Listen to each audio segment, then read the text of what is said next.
Moonglum had spoken truth. Everyone was lying about the great hall in drunken sleep. Open fires had been lit in the hearths, and they blazed, sending shadows skipping around the hall. Elric said softly, "Moonglum, go with Zarazenia to the stables and prepare our horses. I will settle our debt with Guthrum first." He pointed. "See, they have heaped their booty upon the table, gloating in their apparent victory." Stormbringer lay upon a pile of burst sacks and saddlebags which contained the loot stolen from Zarazenia's uncle and cousins, and from Elric and Moonglum. Zarazenia, now conscious but confused, left with Moonglum to locate the stables, and Elric picked his way toward the table, across the sprawled shapes of drunken men of Org, around the blazing fires, and caught up, thankfully, his hell-forged rune blade. Then he leapt over the table and was about to grasp Guthrum, who still had his fabulously gemmed chain of kingship around his neck, when the great doors of the hall crashed open, and a howling blast of icy air sent the torches dancing and leaping. Elric turned, Guthrum forgotten, and his eyes widened. Framed in the doorway stood the king from beneath the hill. The long-dead monarch had been raised by Viacard, whose own blood had completed the work of resurrection. He stood in rotting robes, his fleshless bones covered by tight, tattered skin. His heart did not beat, for he had none.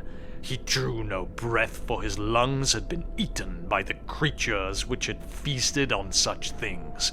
But horribly, he lived. The king from the hill. He had been the last great ruler of the doomed folk who had, in their fury, destroyed half the earth and created the Forest of Trues. Behind the dead king crowded the ghastly hosts who had been buried with him in a legendary past. The massacre began. What secret vengeance was being reaped, Elric could only guess at, but whatever the reason, the danger was still very real. Elric pulled out Stormbringer as the awakened horde vented their anger upon the living. The hall became filled with the shrieking, horrified screams of the unfortunate Orgians. Elric remained, half paralyzed in his horror, beside the throne. Aroused, Guthrum woke up and saw the king from the hill and his host. He screamed, almost thankfully, "At last I can rest!" and fell dying in a seizure, robbing Elric of his vengeance.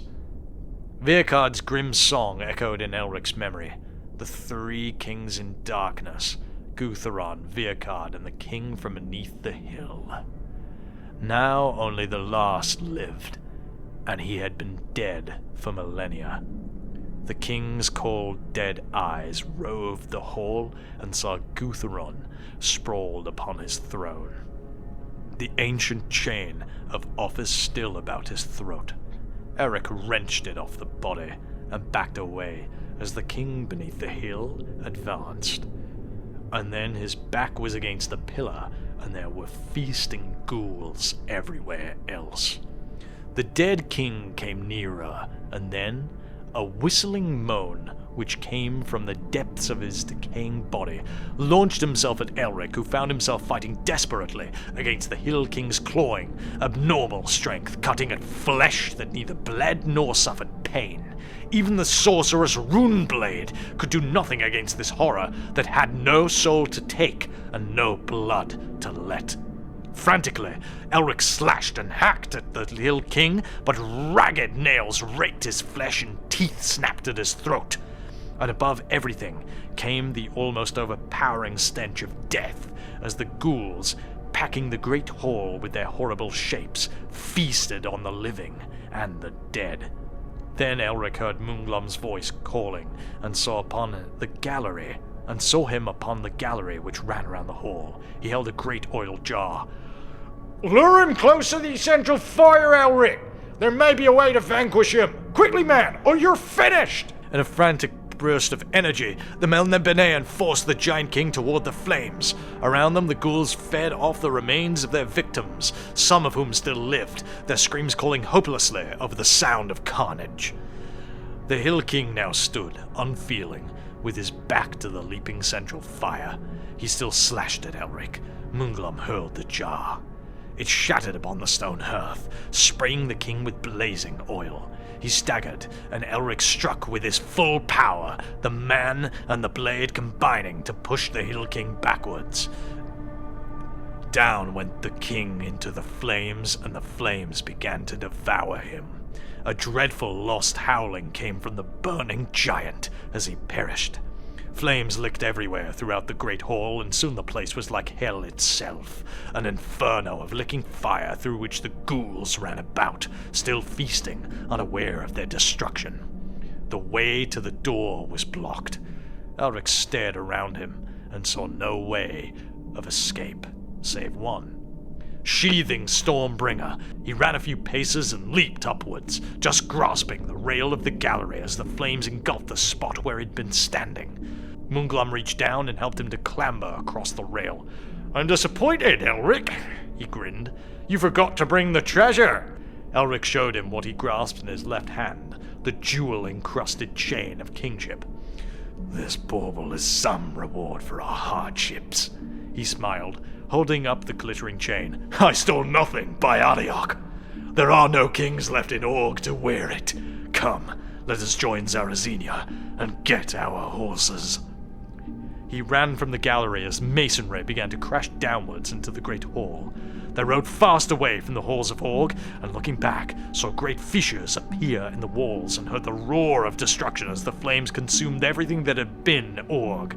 They destroyed the seat of the monarchy, the remains of the three kings in darkness, the present and the past. Nothing would be left of Org save an empty burial mound and two corpses locked together, lying where their ancestors had lain for centuries in the central tomb. They destroyed the last link with the previous age and cleansed the earth of an ancient evil. Only the dreadful Forest of Trues remained to mark the coming and the passing of the doomed folk. And the Forest of Trues was a warning. Weary and yet relieved, the three saw the outlines of Trues in the distance, behind the blazing funeral pyre. And yet, in his happiness, Elric had a fresh problem on his mind, now that danger was past. "Why do you frown now, love?" asked Zarazenia.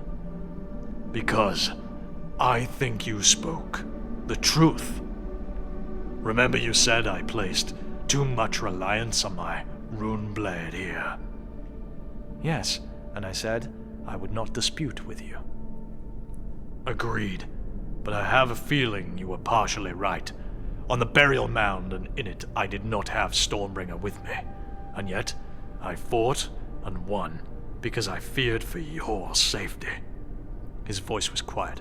"Perhaps in tune I can keep my strength by means of certain herbs I found in Trues and dispense with the blade forever." Moonglum shouted with laughter hearing these words. "Elric, I never thought I'd witness this. You daring to think of dispensing with that foul weapon of yours. I don't know if you ever shall, but the thought is comforting." "It is, my friend. It is." He leaned into his saddle and grasped Zarazenia's shoulders, pulling her dangerously towards him as they galloped without slackening speed. And as they rode, he kissed her, heedless of their pace. He shouted above the wind, "New beginning, my love!"